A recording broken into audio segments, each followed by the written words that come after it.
Hello, everyone. Welcome to the BookTube Chicks Book Club live discussion.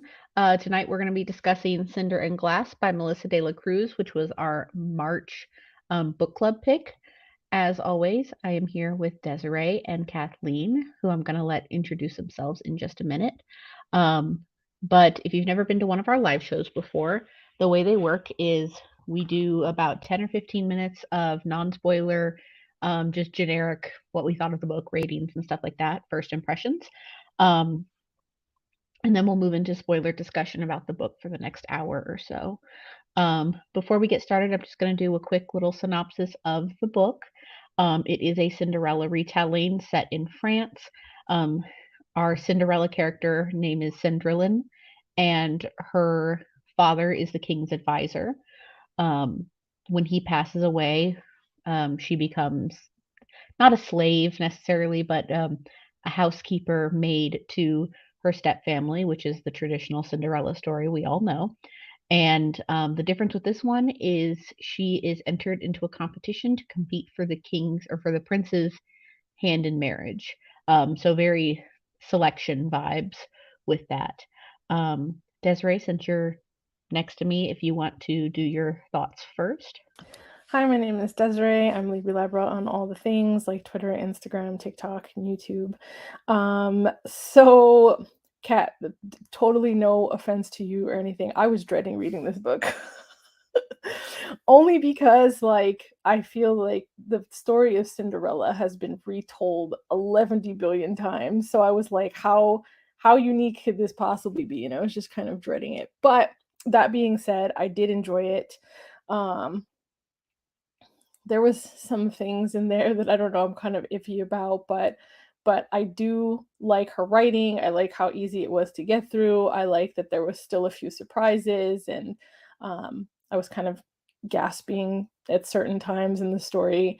I think I would probably give it like 4 stars. And this is the first time I've read anything by Melissa De La Cruz, so I definitely would be open to reading more by her. I might be willing to check out her Snow White retelling, but I know she has some of her own unique stories, so I would definitely check those out too.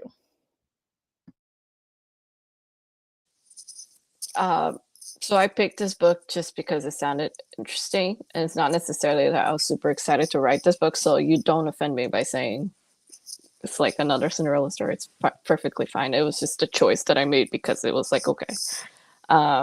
And this was also the first book that I read by Melissa De La Cruz too. I don't think I've ever read anything by her before. At least I don't think so. And I did like the story. Yes, you're right. The Cinderella retelling has been done 100 million times, and to be honest, I didn't even know that there was a competition to it. I kind of went into the book blind because I was like, oh, it's another Cinderella story. I was like, I already know what's going to happen. When Chloe told me that there was kind of like the selection vibes to it, I was kind of apprehensive because while I think the selection was fine, it's not my favorite story in the world. And I also have like cringe moments with America's, was a singer her name on the selection. I was like, I hope this is not another America Singer main character, but it was fine. I actually enjoyed the book. It was 4 stars. It was I find the endings to be super cringy, and I was about 30-ish 40 minutes away from the ending, and I had already rated the book on Goodreads as 5 stars, and then the ending happened, and as I was like, I'm gonna go back, and I changed my rating to 4 because it was just super cringy to me. But it was fine for Cinderella retelling. There were some things that she changed about it that I thought was interesting.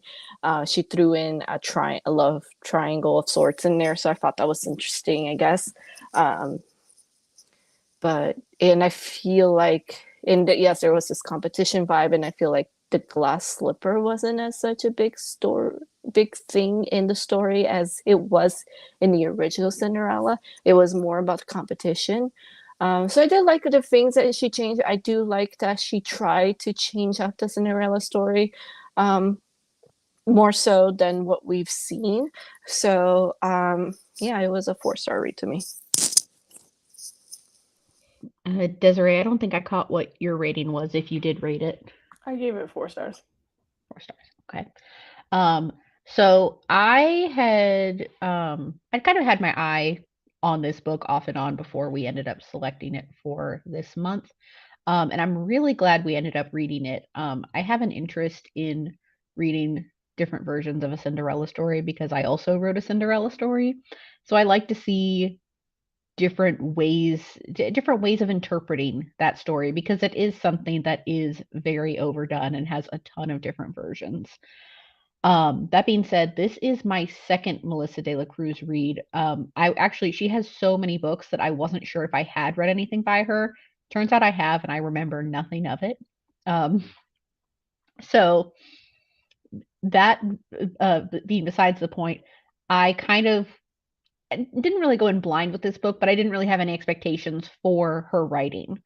Um, it ended up being really fast paced. For me, the beginning was slow, but not because of anything the story did. I think it's just because I was in a weird mindset when I was starting the book and had different stuff going on. So I think I'm going to chalk that up to being my issue. Um, but when I got into the book and actually started focusing and reading, it was so fast paced. It was really enjoyable for me. I actually gave it 5 stars, which I almost hesitated to give because it it's not like an all-time favorite, but all 5 stars are different in my book. So I really enjoyed it. It was fast paced. I thought there were different aspects that were done that I thought were very unique to this Cinderella story, which is something it definitely needs because it's an overdone retelling. Um, but I really enjoyed it. 5 stars. And I'm excited to talk about it with you guys. So if we want to go ahead and move into spoilers, where would you all like to start? I don't know if we're being all secretive about it, but I just wanted to mention that I think it's funny that we're all doing this in the same house right now. And this is the first time we've all recorded in like the same location. Internet's looking great though. So I mean, it Yeah. better be. It's Spectrum, which Spectrum has a bad reputation, but I also pay for like the most expensive internet package, and it's only the three of us using the internet, so it better be good. Yeah, we're going to talk about your internet after this because I also have Spectrum and my Spectrum is terrible. So we're going to talk about that after the live show. I like that we're just all live in the same house, but we have to be in different rooms for the sound. Um, anyway, what part of the story do you all want to start on? we can start at the beginning. You know, the evil stepmother is always the evil stepmother, but like, man, I really hated her in this book. Like, I but always go ahead. go ahead. I was just gonna say, sorry. I was going to say I always feel like there's something different about each stepmother because there's always something that makes them somewhat more not motherly but somewhat more human, and I definitely saw that with this stepmother, where I kind of had different feelings about her at different points in time. I mean, she was like a villain through and through, like, even when she was trying to pretend like she was being apologetic or sensitive or caring, like, it was just all bullshit. Um, and of course, like, ugh, I don't know. And again, it's very similar to other Cinderella stories, the way she behaves. But like, if someone's gonna be evil, I would just rather them be straightforward instead of like manipulative. For some reason, like I just have such less respect for the villain if they're gonna be like a liar about it. Like, if you're gonna be a bitch, just be a bitch. Yeah, I did notice that her evilness is more towards the subtle manipulative side versus being outright just plain mean to Cinderella. Like, especially in the way like she basically downgraded Cinderella from her room multiple times, and each time she was like, "Oh, well, Severine needs to have this because blah blah blah." And then she was like, "Well, both of my daughters, they have to have equal size rooms, but don't you want the attic? It's super large." And meanwhile, like, it's not temperature controlled at all, and I can only imagine how hot and cold it gets in there. Um, so just frustrating. Um, I do kind of want to briefly talk about how um, the way the synopsis of this book sounds make it sound like the competition aspect for the Prince's Hand is going to be a majority of the book. But ultimately, I found that it was only about a quarter of the book, maybe a third. A lot of it was backstory, which is fine. Like, but we didn't get to like the ball until over halfway through the book. So I think that maybe if the synopsis was reworded just a little bit, well, I don't even know if it has to be reworded a bit. It just did not feel like the competition aspect was the majority of the book, which is what I expected.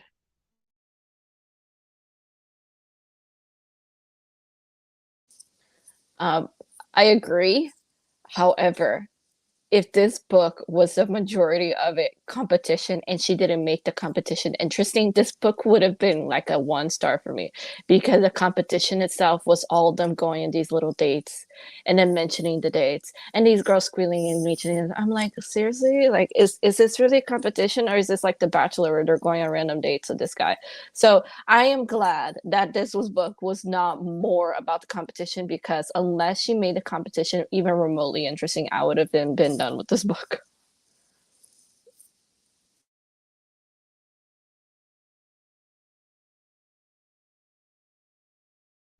I have like questions for Kat, but I don't want to jump all the way to the ending, so I'm trying to like trying to hold on before I do that. I mean, you can go wherever you want to go with this. Well, because Kat had told me earlier that she was going to give it 5 stars, but that the ending made it a 4 star. And so, like, the whole time, I'm like, oh my God, what's going to happen at the end? It's just, she made, okay, so I guess we're jumping to the end. The ending was just so immature. So this girl spends this entire like last second half of the book in love with, what's his name? Okay. Yeah. Whatever his name, Augustus. I'm gonna call him Augustus. She spent him like, and they're like, he never ever in any way possible showed her that he was not interested in her. It was always her. He was always sneaking off, and he was really, really upset that she was in a competition for his brother's hand or whatever. He never told her in any way, shape, or form. He never showed in any way, shape, or form that she was interested in someone else.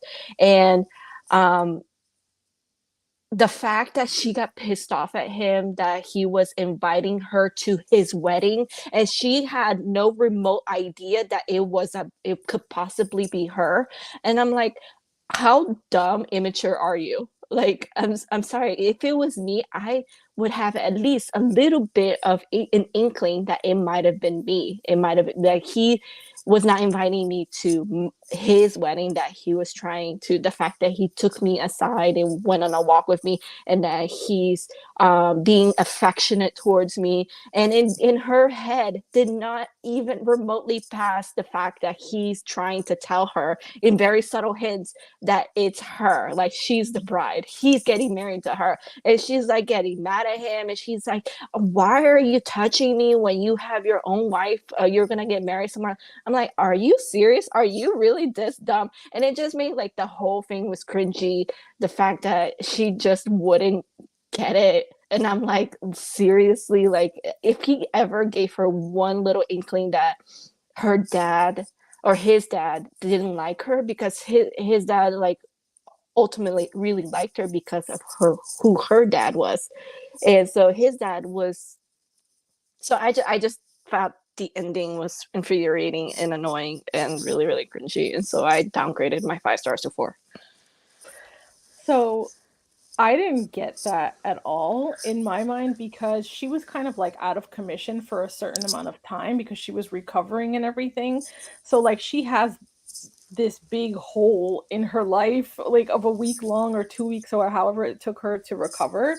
So many things could have happened within that time. And then Right. she basically rejected the prince. So like, you rejected royalty, like like I could understand how she was so scared of what like her punishment might be or what was going to happen. And then the fact that the prince said to her, or the Delphon or whatever, said to her like, "Oh yeah, we gave him a new title and he's getting married soon." Like she just took that at face value, especially with that gap of time that she had. I I don't know. totally get It that. felt Okay, believable to me. for that, okay, I understand that. But the fact of the matter is, August took her aside to talk to her, and then he was affectionate towards her, and he, he didn't say it outright, but and I feel like it should have occurred to at least a little bit. Should have had it in the back of her mind. Oh, I wish it was me. Look at how affectionate he's being towards me. He still really cares about me. Instead, her mind was like, he's touching me. Why is he touching me when he's got someone else that he's gonna marry? So it just like pissed me off because if she believed that Augustus cared about her, it should have been like a little bit of herself believing that he genuinely cares about her and that it might be her. I don't know. It just like the whole ending was just it just really rubbed me the wrong way until she finally came out of her blonde moment and she understood. What did you think, Chloe? I mean, for a little bit of it, I definitely could understand, like, she's had this 3-week period of her life where she doesn't know what happened, and he had just gotten a title. So, I mean, for all she knew, it was going to be like some sort of like arranged marriage kind of thing. Like, oh, he has a title, he is a duke now. Yeah, This that's is probably this what I was Yeah, thinking. So I could that's what see I how was she would thinking think too. that. I totally understand though the perspective of like understanding that she was being stupid about it too. Um but at the same time I'm forgiving of it because she was probably grieving now that she's learned all these things that happened. And she's starting the grieving process over for her father and for Lady Francois.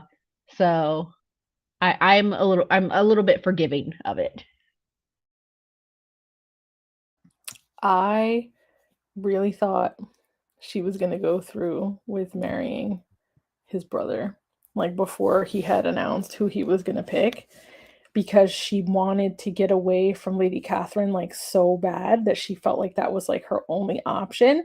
And so I really assumed the whole time that that's what happened, that she married him and didn't follow her heart. And that's what you were so upset about. No.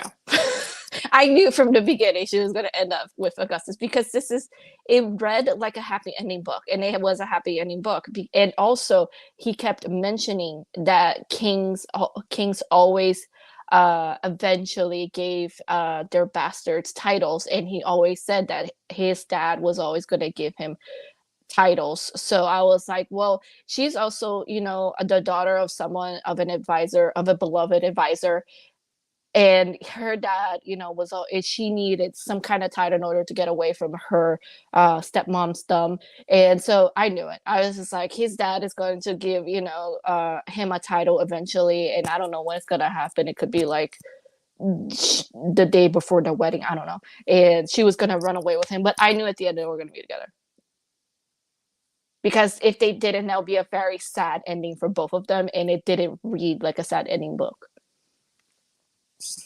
I also thought the prince was going to be like super angry. I thought so too, but because of just the way he acted in the beginning, and then he had this, I don't know, he matured and he became nicer. So I wasn't sure where he was going to go with the fact that she basically dumped him. Um, but yeah, I agree with you. I thought he was going to get a little bit more upset, but he was really cool about it, so I was surprised. And also, he chose, I don't remember the name of the lady he chose, but I was thinking that he was going to choose Diana, like her friend Diana, who was with her in the competition. They were really close together. And Diana made it to the last round or whatever, made it with her. So I thought he was gonna choose Diana, but he chose someone completely different that I didn't even know who it was. I think if anything, he was going to end up maybe just having like a wounded ego essentially, but at the same time, I think he knew he had 24 other girls to choose from that would gladly marry him. So I think he was going to be okay. Yeah, I agree. And also, I thought initially when he was like apologizing to her for being an ass when they first met, I thought that was all like for a show. Like I didn't think he was genuine, but the fact that he ended up being nice throughout the book, I was genuinely surprised that he ended up being a good guy. Yeah, the only thing I didn't like about him was when they were dancing, he's like, "This is my apology," and like for basically being an ass a year earlier when they unofficially met in the King's Orange Grove at the beginning of the book. And I'm like, that's like I get it, like you're dancing, but like that's not an apology. Did he end up marrying the Bavarian chick? He married somebody for a political alliance. I can't remember who it was though.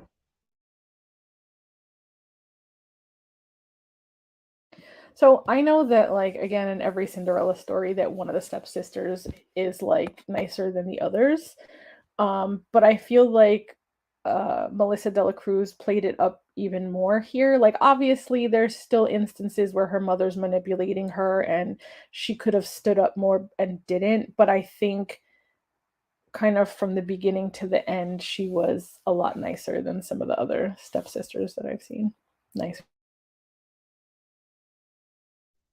Yeah, I think well, I don't really know where I'm going with this, but I think it was a good way to add a connection to the stepsister and the stepfamily as a whole, having that sort of relationship with Elodie, her friend. Um, to it kind of brought both worlds together, if that makes sense.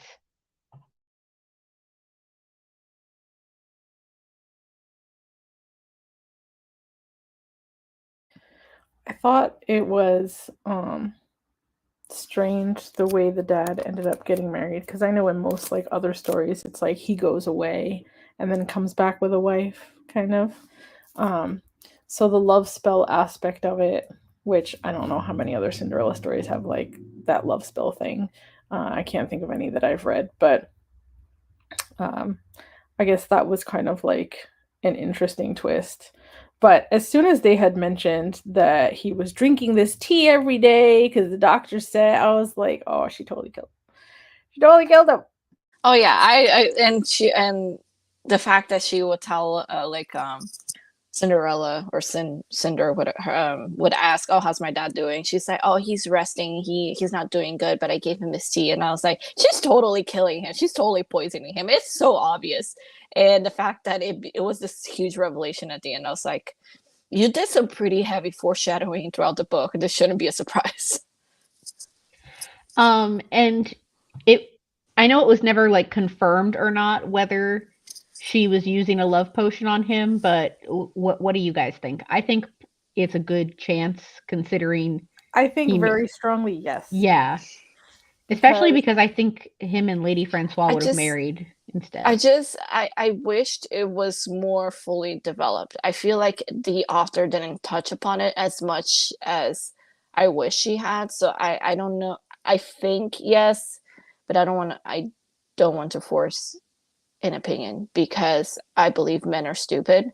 So I think that it could just be that he was initially very infatuated. It could be an instance where he could have been initially infatuated with her and decided to marry her because she already had two daughters, and he thought maybe Cinderella needed a mother and daughter and sisters.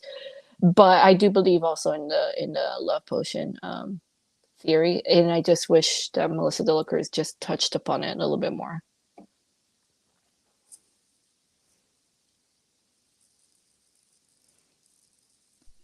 What do you guys think about I wouldn't call it a twist, but like the different way of presenting the fairy godmother in in a non-magical way. I thought it was interesting. I didn't realize that this book would be a Cinderella like a Cinderella retelling without the magic. So the fact that they presented the fairy godmother as just a godmother who was extremely rich and really poised and, had her try on a dress from the many dresses that she had and use her own carriage. And I thought that was interesting, but I wish there was a little bit of magic. I think what was also interesting though was not just that the fairy godmother didn't have magic, but that she had a very close relationship with Cinderella's father and that they were I that she thought that had was weird. feelings for him. What? You thought that was weird? To me personally, I thought that was weird because in my head, I'm thinking like the fairy godmother, like this little old, cute little old elderly lady with her little wand and blue dress. And it was just in my head, it was weird to imagine them together. So I tried really hard. I wouldn't mind that pairing. Like I wouldn't be against it at all. But it was quite a pill to swallow when she said that she was surprised that her dad married because she thought they had something between the two of them. Do you guys find that the death of Lady Francois was very convenient to happen right after all of that? Because I know that the book said it was consumption, but I had time where I was like, maybe Lady Catherine also did it. Yeah, I that's why I asked you because I was like, wait a minute, because I didn't think they like covered it a lot in regards to what happened to her. It kind of seemed like something that happened quickly in passing.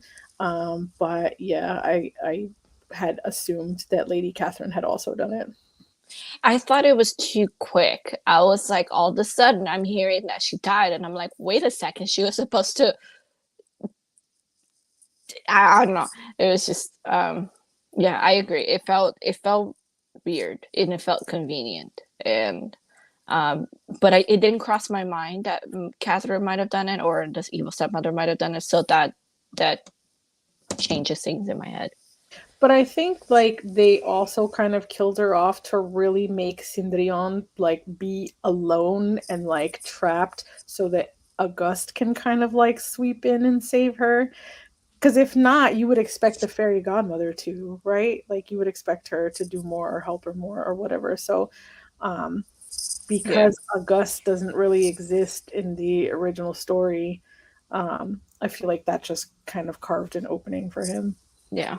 Um, yeah, I agree. I think you're right. I think it was more of a convenience in order to isolate her more and not have as many friends to rely on as other than her servant friends who really can't do much for her, and have someone like a Gus who has some power but not a lot of power yet, and see how he can help her.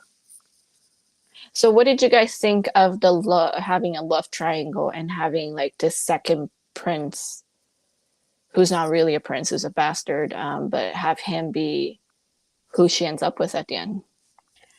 I wouldn't even really call this a love triangle because she was only in the competition to try and get out of her situation at home. Um, so while it is presented in a triangle-esque fashion, I wouldn't even really call it a love triangle because she never loved the Yeah, prince. I agree, but I only call it a love triangle because he was a contender for her interest at the end. Yeah. But yeah, I agree with you. It was never really like for as far as like for her affections and her love, it was never really competition at all. Yeah. I agree that she never like loved him, but there was still a moment where she felt like, hey, he's kind of attractive. I can do this. Yeah, And I think they and had the like a fact that little bit he of was also affection or acting. something. But it Yeah, wasn't until she later kissed August that she was like, oh, hell no. Like she felt the contrast at that point. But it seemed like she was kind of being like, maybe I could do this. Maybe I could marry him. Maybe this could work. yeah, and it also helped the fact that he was being nice. So, but yeah, I'm gonna be honest. I really liked the fact that there was this second prince, and that it was a prince, not like in the original Cinderella that was going to come and sweep her off her feet, which he technically did, but he was also someone struggling with his own identity, with the fact that he's not a legitimate child of the king. And I like that he wasn't perfect, because in the original Cinderella story, everybody, always, with this whole Prince Charming thing coming in to fit the glass slipper on my feet and sweep me off and take me to the castle. I did like that he wasn't perfect by any means. And so yeah, I did like that she threw in this trope of the second prince. I also like that it was like a little bit of like friends to lovers kind of thing. I think I appreciate that in real life, because that's probably the route I would follow if I was like gonna fall in love with somebody and marry them. So Also, I have this thing, I don't know, like I obviously not every single case, but every case where there's a love, or in this case we already established not really a love triangle, but in a case where the love triangle, I always tend to cheer for the second guys, for the second lead guys, and they never get picked. So I was very happy that in the end she stayed with him. So yeah. so does that mean you're team Jacob? Oh God. I'm not team anything. No, wait, let's break from the conversation. First off, Edward is weird. He's like 100+ year vampire, and he's still going to high school. Like, bro, go to college, meet college girls, okay? Get a degree, do something to help with the fact that you're gonna live forever. You can gain all this technology. Go to college. Second, Jacob imprinted on a baby. That is so creepy beyond all me. And I understand, like, Marissa Maya tried to push the agenda that he didn't really like can help himself. It's an automatic thing. It's a wolf thing, whatever. It doesn't matter. It was creepy, and no. So I'm team nobody. What about I'm team Isabella and Bella Damon? being by herself.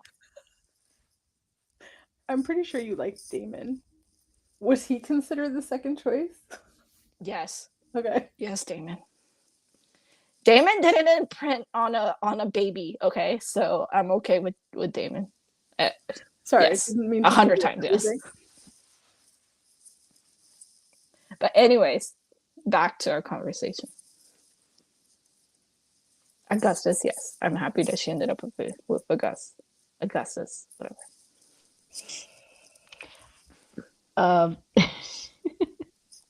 I don't really know where to go next, so what else do you guys want to talk about? I mean, it's a retelling, so I feel like there isn't like too much to expand on. And I think the things that could be expanded on, we kind of did. One thing that I don't remember when her dad first died, and then Lady Catherine was taking over the mansion and the duties of running the household, and she sent one of the servants away, and Cinder got really, really upset. Did he ever come back? Did she manage to bring him back? There was like an older woman, I think, that got sent away first. It's never said if she comes back post everything. The boy, though, I think they did come back. He was still working like nearby. He was so getting she saw. beat. He was like being abused. Yeah, he was. He fell off a horse, I thought. No, they said that I don't know who he was working for, but I remember them saying that his boss was beating him, like physically abusing him. I remember he had like a tip on 3 positions opening at another family, so they were planning to do that. He wasn't as present as much after he was sent away, I think. He came back to visit her for her birthday with Elodie to talk about that position, so they could do that together. Yeah, I think that was sad, and Cinderella being upset over the fact that the servants got sent away. I was kind of hoping that the author would mention, and she brought all of them back and they lived happily ever after, kind of thing. But no. Do you guys think you're gonna read the Snow White retelling that comes out next? Yes. Only because I thought it too. was interesting how she twisted the Cinderella story a little bit with adding like the second prince, with making it sort of like a competition, which wasn't really. Um, so I'm interested to see how she's going to interpret the Snow White story. And yes, I agree that these fairy tale retellings are always overdone, but I find it interesting when authors decide to do them because I feel like that would be more difficult to take an established story, a story that everybody knows, and a story that has been done 100 million of times and try to make it unique. So I am excited actually to read, especially because this book was so easy to read and it moved quickly. So I think that's going to be an easy read, I'm hoping. So I kind of prefer retellings that are a little less common. Um, I and agree. Yeah. I likely will not pick it up on my own, but I assume one of you are probably going to pick it at some point. So that's how I'll end up reading it. Well, the thing is that book comes out next month in April, so I don't know if I might buy it Oh yeah, already and read it. we're booked. Yeah, I hope she continues doing retellings. Yeah. Right now Goodreads only has it listed like Snow and Poison next, but I hope she continues to do some. Also, these covers are gorgeous. So I agree. Also, one thing I had to ask, what did you guys think of the fact that the slipper, the glass slipper, wasn't that hugely utilized in the story? Because the glass slipper in the original story was a huge part of the story. He's like, which we'll get into that another day with the fact that he didn't recognize her face, but whatever, even though she wasn't by any means trying to hide, but whatever. The fact that he used a glass slipper to try to find the girl that he danced with at the night of the ball. So it was a huge part of the story, and I feel like it wasn't that big of a deal in this book. I don't mind it, and I think part of the reason that it wasn't such a big deal was because she wasn't going to end up with the prince. And like that glass slipper is how the prince goes about finding her.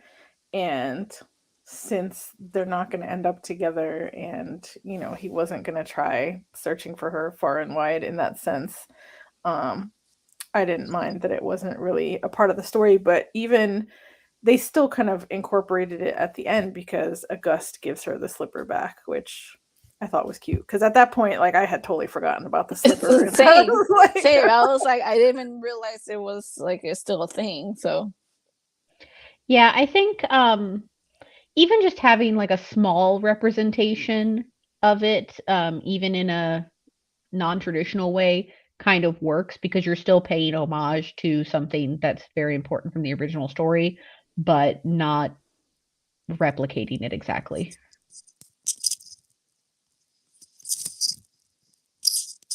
yeah. Is there anything else we wanted to talk about? We can talk about the king for a couple minutes because I was super afraid of him the whole time because, like, the way they would talk about him, I was like, oh my god, he's gonna send them both away. He might try to kill one of them. Like, I really was.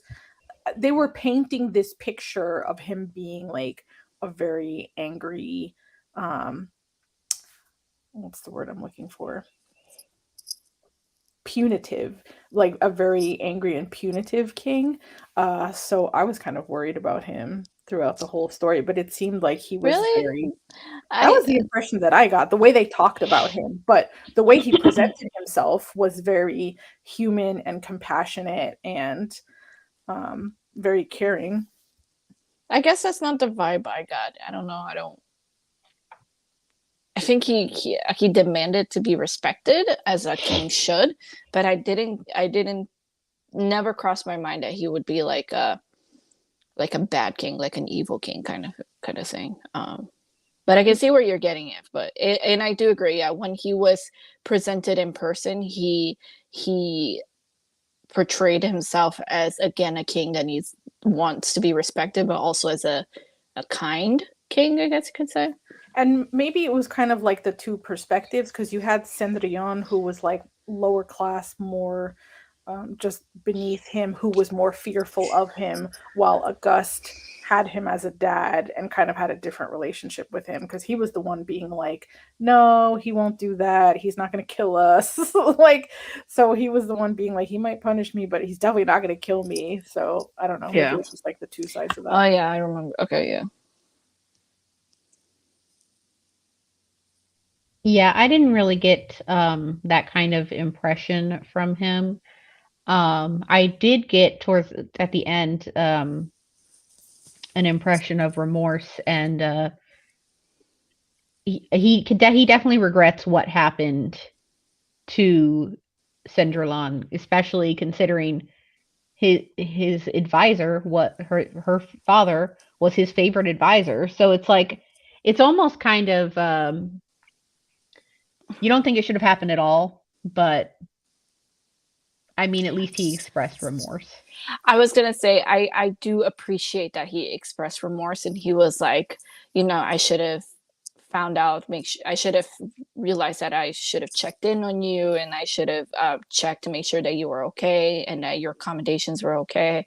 And he genuinely felt remorseful, as you said, and really almost guilty over the fact that she was living in these conditions and it didn't even cross his mind to make sure that she was okay. So it does speak a lot too about what kind of king he is, actually.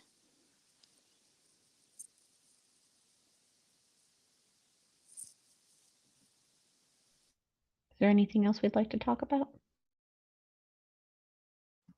I think that's all I got. All right. Desiree, do you want to start final thoughts? Yeah. So I'm glad it was such an easy read, and it was definitely interesting. I agree with you though that it felt a little slow in the beginning, because I was like, wasn't sure how things were going to happen, but there was like a lot of setup, it felt like, before the father actually died, because in my head that's kind of where Cinderella starts, after the father's death. So it was a little slow kind of leading up to that, but I also liked that at no point did I have any issues with Cendrillon. Like, she was a good character, and she was never annoying, and I didn't really see her as dumb. Even though she might have missed a few things, I feel like she had rational explanations for why she wasn't thinking clearly. But again, easy to read. I would definitely pick up other stuff by Melissa de la Cruz, both her unique stories and maybe this Snow White retelling. And my reading is 4 stars. Yeah, I enjoyed the story. It was an easy read for me. It read really fast. I also rated this 4 stars. I thought that I did like Cinder as a character throughout the book. I enjoyed the fact that there was this second prince trope to it, and that she did end up with the second prince and not the Prince Charming from like the original story. I did. Well, I was very frustrated with her at the end because she didn't pick up on the clues, but I'll get past that. Otherwise, I thought it was a good story. I thought it was a good interpretation to the original Cinderella story. I like the differences that Melissa de la Cruz put into the story, because as we mentioned a couple times, that it's a fairy tale that's very well known and it's been done 100 times. But I do like the fact that these authors are still able to use their creativity to, in some way, shape, or form, change up the story a little. And I am excited to actually read her Snow White retelling that is coming out next month. But yeah, 4 stars. I agree. I gave this book 5 stars. I definitely think even though the Cinderella story is an overdone retelling, I definitely enjoy seeing fresh takes on it. Even something that's not modern, but definitely not fantasy. Um, and I really enjoyed it. And I am also looking forward to the Snow White retelling coming out next month. Um, I don't know if I'm going to look into a bunch of stuff that Melissa de la Cruz has written before. She has a huge backlist, but definitely I'm hoping that she continues to do the retellings and we'll see what she puts out in the future. Excuse me. That being said, for the month of April, I didn't think to bring the book with me, so I just have a picture of the cover. We're going to be reading The Bookish Life of Nina Hill by Abby Waxman. It's definitely a contemporary. I don't know if it is a romance, and I've never read anything by Abby Waxman before, so I don't really know what to expect with this. But we will be doing our live discussion on Sunday, April 30th at 6 p.m. Eastern on this channel. So hopefully you guys can come and join us for that live discussion. Next month, we also have Pages and Pals happening the week before on April 23rd. That's going to be 8 p.m. on Kat's channel, which is linked in the description below.